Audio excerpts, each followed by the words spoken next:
रही बात 4 जून की, तो ये ऐतिहासिक दिन है और आने वाला कल आपको इस चीज़ को बताएगा कि बिजनौर की धरती जो बहुजन मूवमेंट के लिए हमेशा उपजाऊ रही है, उन्होंने हर बार बहुजन मूवमेंट को आगे बढ़ाने के लिए नए नए विकल्प दिए हैं। आज उन्हीं में से एक विकल्प मैंने कहा, जैसे भी आपको बता रहे थे कि बहुजनों का संकल्प है, चंद्रशेखरी विकल्प है।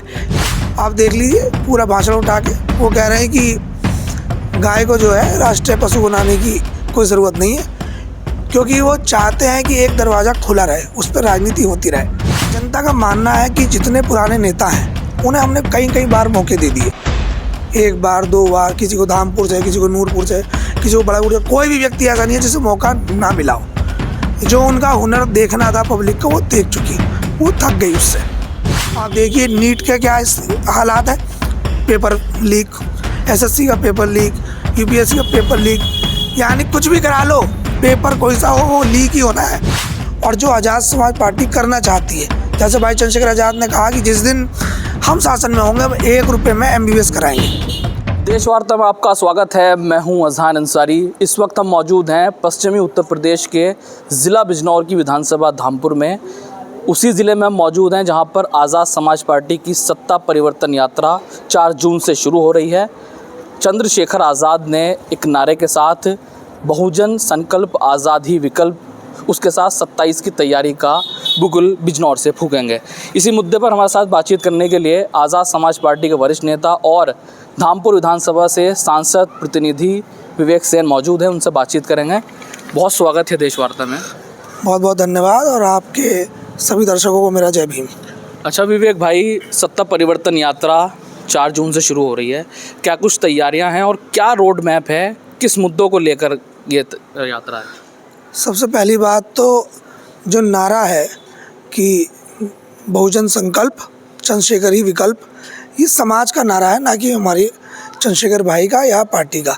आज समाज ने ये मान लिया है कि वर्तमान में अगर बहुजन समाज को कोई व्यक्ति आगे लेके जा सकता है, कोई उसकी सुरक्षा और उसे समृद्धि की ओर लेके जा सकता है, तो वो भाई चंद्रशेखर आज़ाद है। तो ये समाज का नारा है। दूसरी बात, सत्ता परिवर्तन यात्रा, आप समझिए कि आज पूरे भारत के अंदर एक प्रमुख आवाज़ है जिनका नाम है चंद्रशेखर आज़ाद। पूरे देश के अंदर जिस मुखरता से भाई चंद्रशेखर आज़ाद बोलते हैं या बोल सकते हैं, मैं नहीं मानता कि पूरे देश में वर्तमान स्थिति में कोई दूसरा नेता इस प्रमुखता से बोल रहा है, जो यहाँ अपने आप को मुख्य विपक्ष मानते हैं और है भी। भाई अगर संवैधानिक तौर से देखें तो उनके पास में बहुत सारी सीटें हैं, बहुत सारे विधायक, बहुत सारे सांसद हैं, लेकिन उनकी भी हिम्मत नहीं है कि उस तरीके से बोल सकें, क्योंकि भाई चंद्रशेखर आज़ाद एक व्यक्ति नहीं है, वो एक विचार है। और इस दुनिया में सबसे बड़ी जो ताकत होती है विचारों की होती है। विचार ही अजर अमर होता है। भाई चंद्रशेखर आज़ाद बहुजन महापुरुषों के विचारों को लेकर जो मुहिम उन्होंने चलाई है, जो मिशन कहीं धीरे धीरे रुक गया था, उसे दोबारा से गति देने का काम भाई चंद्रशेखर आज़ाद ने करा है। ये सत्ता परिवर्तन यात्रा पूरे उत्तर प्रदेश में जाकर इस बात का संदेश देने का काम करेगी कि आज वर्तमान में इस सरकार की नीतियों का सामना, क्योंकि कोई भी पुरानी पार्टी, कोई भी पुराना नेता नहीं कर सकता, क्योंकि उन सभी के पास में कोई ना कोई लू पॉइंट उन्होंने छोड़ रखे हैं जो सरकार के पास में है। आज इस देश के अंदर अगर वास्तव में कोई सत्ता परिवर्तन कर सकता है तो भाई चंद्रशेखर आज़ाद है। आज़ाद समाज पार्टी अभी हमारी भी है। अच्छा, 4 जून से यात्रा शुरू हो रही है और 4 ही जून को चंद्रशेखर आज़ाद ने इतिहास नगीना के में रचा था और सांसद वो बने थे, और पार्टी इसी को व्यवस्था परिवर्तन दिवस के नाम से मनाती भी है। तो क्या लग रहा है, क्या वाकई इससे परिवर्तन समाज में आ सकता है या संघर्ष भरा सफ़र आपका ये लगता है? मैं सबसे पहले आपके माध्यम से, जो अब से 2 वर्ष पहले नगीना की सम्मानित जनता ने भाई चंद्रशेखर आज़ाद को अपना बेशकीमती वोट, अपना प्यार, अपना सम्मान और अपना खूब सारा आशीर्वाद लुटाकर जो उन्हें इस देश की सबसे बड़ी पंचायत में भेजा, मैं धन्यवाद करता हूं उनका। उन्हीं की वजह से आज ये दिन हमारे बीच में है कि हम आज इस मुकाम पे हैं कि आज भाई चंद्रशेखर आज़ाद जी पूरे देश में जहाँ कहीं भी दलितों पे, पिछड़ों पे, आदिवासियों पे, मुसलमानों पे, अल्पसंख्यकों पे, सिखों पे, बौद्ध पे कहीं भी सुम जाती होती है तो भाई चंद्रशेखर आज़ाद जी वहाँ प्रमुखता से लड़ पाते हैं। ये नगीना के महान जनता का आशीर्वाद है, उनका ये भाई चंद्रशेखर आज़ाद को एक समझ लीजिए कि उनका प्यार है, उनका समर्पण है। उन्हीं की देन है कि आज भाई चंद्रशेखर आज़ाद हम सब की आवाज़ उठा पा रहे हैं, आपकी और हमारी। तो भाई चंद्रशेखर आज़ाद तो अपने मंचों पे, बड़े बड़े मंचों पे नगीना की महान जनता का धन्यवाद बार बार करते हैं, हमेशा करते हैं। और रही बात 4 जून की, तो ये ऐतिहासिक दिन है और आने वाला कल आपको इस चीज़ को बताएगा कि बिजनौर की धरती जो बहुजन मूवमेंट के लिए हमेशा उपजाऊ रही है, उन्होंने हर बार बहुजन मूवमेंट को आगे बढ़ाने के लिए नए नए विकल्प दिए हैं। आज उन्हीं में से एक विकल्प मैंने कहा, जैसे भी आपको बता रहे थे कि बहुजनों का संकल्प है, चंद्रशेखरी विकल्प है। ये नगीना और बिजनौर के लोगों ने भाई चंद्रशेखर आज़ाद को आशीर्वाद देके पूरे देश के लिए चंद्रशेखर आज़ाद के रूप में एक तोहफा दिया है, जो आज हर जगह उनके लिए साथ खड़े हैं। अच्छा, अभी अगर हम बात कर लें, 1 जून को सीएम योगी आदित्यनाथ अफजलगढ़ के ज़िला बिजनौर के अफजलगढ़ पहुंचे थे। हालांकि उन्होंने पाकिस्तान से विस्थापित लोगों को मालिकाना हक दिया, लेकिन उनका जो केंद्र रहा वो मौलवी, मुसलमान और बकरा ईद ही रहा। तो क्या राजनीति करने आए थे या वो मालिकाना हक देने आए थे? आप क्या कहते हैं? आप क्या मानते हैं? नहीं, अगर उनके अगर भाषा का विश्लेषण किया जाए तो वो राजनीति मुझे लगती है। हाँ, वो एक मुख्यमंत्री हैं हमारे प्रदेश के और एक पार्टी के। भाई उन्होंने तो जैसे कि वर्तमान में सारी कमान उन्होंने थाम रखी है और चुनाव सर पे, तो ये राजनीति का ही प्रोग्राम था। और उन्होंने जितना भी अपना मुद्दा रखा, और वास्तविकता में आज देश के अंदर 2 कानून चल रहे हैं। अगर अपराधी कोई स्वजाति बंधु है, कोई उनको मानने वाला व्यक्ति है, उनकी पार्टी का समर्थक है, वैचारिक रूप से समर्थक है, तो उसके लिए दूसरा कानून है। अगर कोई दूसरे धर्म का व्यक्ति है, पार्टी से द्वेष रखता है, पार्टी से अलग विचारधारा को समर्थन करता है, इन्हें पसंद नहीं करता, उसके लिए दूसरे कानून है। वो आप देख ही रहे हैं। विकास के नाम पे वर्तमान सरकार ज़ीरो पे, काम के नाम पे वर्तमान सरकार ज़ीरो है। तो उसके बाद एक ही चीज़ बचा, हिंदू मुसलमान, तो वो कर रहे हैं। आप देख लीजिए, पूरा भाषण उठा के वो कह रहे हैं कि गाय को जो है राष्ट्रीय पशु बनाने की कोई ज़रूरत नहीं है, क्योंकि वो चाहते हैं कि एक दरवाज़ा खुला रहे, उस पर राजनीति होती रहे। हम ये मानते हैं, हम ये चाहते हैं। और बहुत सारे लोग, जिन लोगों ने भाजपा को यहाँ भेजा, उनका मानना था कि भाई जब ये सरकार में आएंगे तो ये सब काम करेंगे, लेकिन उन्हें पता है कि वर्तमान में उनके पास सारे मुद्दे ख़त्म हो गए। अगर गाय को भी राष्ट्रीय पशु बना दिया तो ये मुद्दा भी ख़त्म हो जाएगा। तो मुद्दों को जिंदा रखने की राजनीति भाजपा करती है। वर्तमान स्थिति में उनके पास कोई काम नहीं है, इसीलिए उनकी नाकामियाँ हैं और जो आज़ाद समाज पार्टी करना चाहती है। जैसे भाई चंद्रशेखर आज़ाद ने कहा कि जिस दिन हम शासन में होंगे, हम 1 रुपये में MBBS कराएंगे, हम देश को इतने डॉक्टर देंगे कि कोई भी बीमारी की वजह से मरेगा नहीं, इलाज सस्ता होगा। जब हम सत्ता में होंगे तो 1 से लेकर 12 तक की एजुकेशन हम फ्री करेंगे। हम जब सत्ता में होंगे तो हम पुलिस की ड्यूटी 8 घंटे की करेंगे, और ओवर टाइम कोई कराएगा तो हम उसे ओवर टाइम का पैसा देंगे। उनके बच्चों के लिए अच्छी एजुकेशन की व्यवस्था करेंगे, बॉर्डर स्कीम ख़त्म करेंगे। हम जब सत्ता में होंगे तो टीचर सिर्फ टीचिंग करेंगे, जिन्हें पढ़ाई के लिए रखा है। आज वर्तमान सरकार में वो पढ़ाई को छोड़कर सब कुछ करते हैं। तो भाई चंद्रशेखर आज़ाद ने कहा कि जब हम सरकार में होंगे तो अध्यापक केवल अध्ययन कराने के लिए ही रहेंगे, बाकी जीवन वो अपना जिए, उनके ऊपर कोई एक्स्ट्रा बोझ नहीं होगा।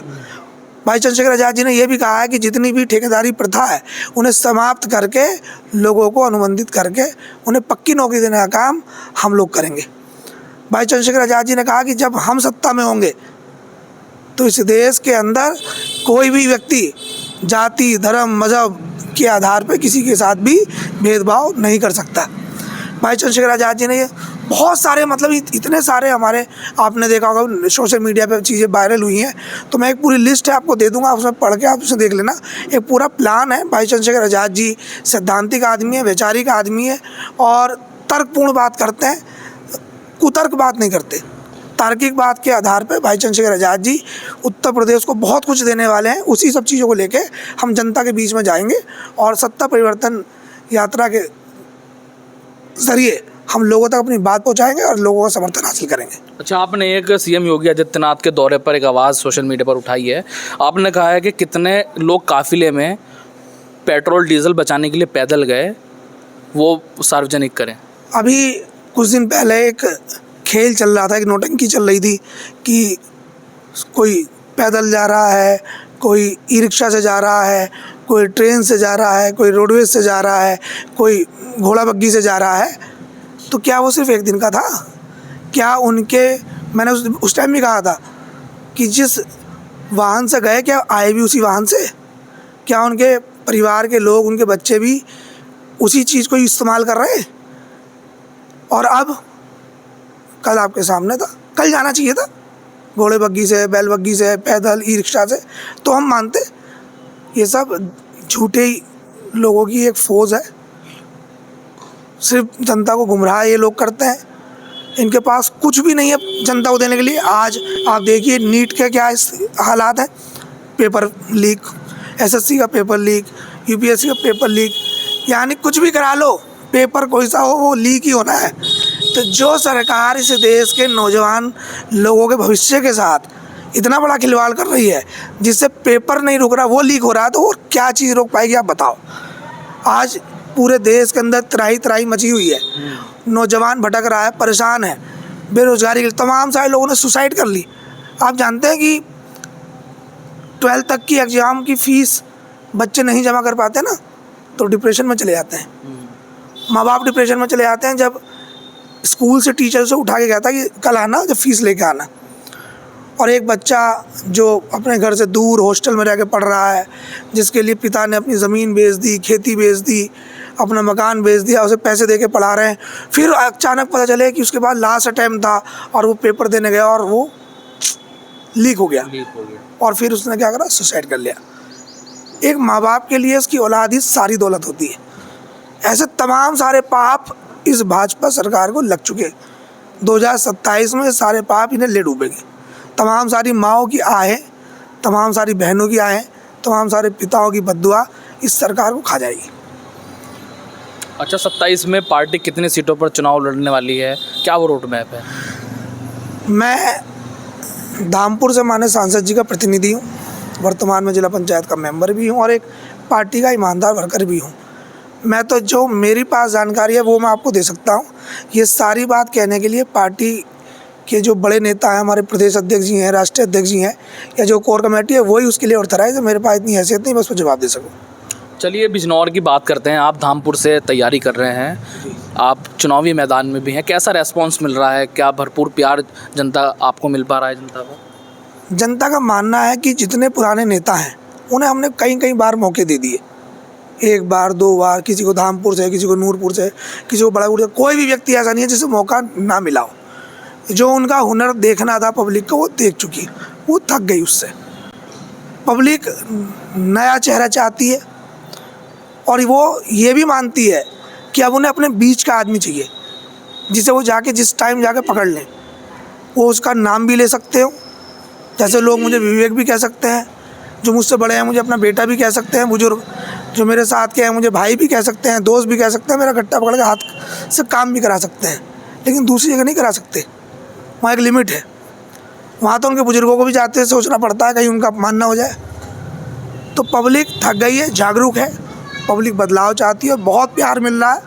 बाकी आने वाला वक्त बताएगा, लेकिन मुझे इतनी उम्मीद है कि मेहनत किसी की ज़ाया नहीं जाती। और धामपुर के लोग बहुत अच्छे लोग हैं। धामपुर की विधानसभा बहुत अच्छी विधानसभा है, बहुत प्यार करने वाले लोग हैं, सही को सही कहने वाले लोग हैं। जिस दिन मुझे वो मौका मिलेगा, पार्टी मुझे टिकट देगी, तो आपको एहसास होगा कि धामपुर के लोगों ने मुझे कितना चाहा है, कितना मुझे प्यार देंगे, वो आपको आने वाला वक्त बताएगा। अच्छा, मेरा आखिरी सवाल, जिस तरीके से तमिलनाडु में विजय थल्लापति ने सरकार बनाई और पहली ही बार उन्होंने इतना बड़ा मैंडेट लेकर आज वो मुख्यमंत्री हैं, क्या लगता है कि चंद्रशेखर आज़ाद भी उसी नक्शे कदम पर चलते हुए इस तरह 27 में कमाल दिखा सकते हैं? है ना, हमें किसी के नक्शे कदम पर चलने की जरूरत नहीं है भाई। चंद्रशेखर आज़ाद जी, मैंने कहा ना, वो व्यक्ति नहीं है, वो विचार है। हम केवल सत्ता परिवर्तन के लिए नहीं आए, हम व्यवस्था परिवर्तन के लिए भी आए। जो लोगों को देखने का नज़रिया है, हम वो भी बदलना चाहते हैं, जो यहाँ की व्यवस्था है हम उसे भी बदलना चाहते हैं। और भाई चंद्रशेखर आज़ाद जी उसमें 100% कामयाब होंगे। और आप देख लीजिए इतने कम वक्त में इतना बड़ा उत्तर प्रदेश है, कई सारे स्टेट तो जो है इसके किसी एक दो ज़िले में समा जाएंगे। तो भाई चंद्रशेखर आज़ाद जी बहुत बड़े स्तर पर तैयारी कर रहे हैं, बहुत मेहनत कर रहे हैं और यकीनन 2027 में बदलाव होगा और एक करिश्मा आपको उत्तर प्रदेश के अंदर देखने के लिए 100% मिलेगा। बहुत बहुत शुक्रिया। तो हमारे साथ बातचीत कर रहे थे धामपुर विधानसभा से आज़ाद समाज पार्टी के संभावित प्रत्याशी विवेक सेन, साथ ही वो सांसद प्रतिनिधि भी हैं। साफ तौर से कह रहे हैं कि 27 में ये सत्ता परिवर्तन नहीं बल्कि व्यवस्था परिवर्तन होने जा रहा है। फिलहाल देशवार्ता में अजहान अंसारी को दीजिए इजाज़त। जय हिंद, जय भारत।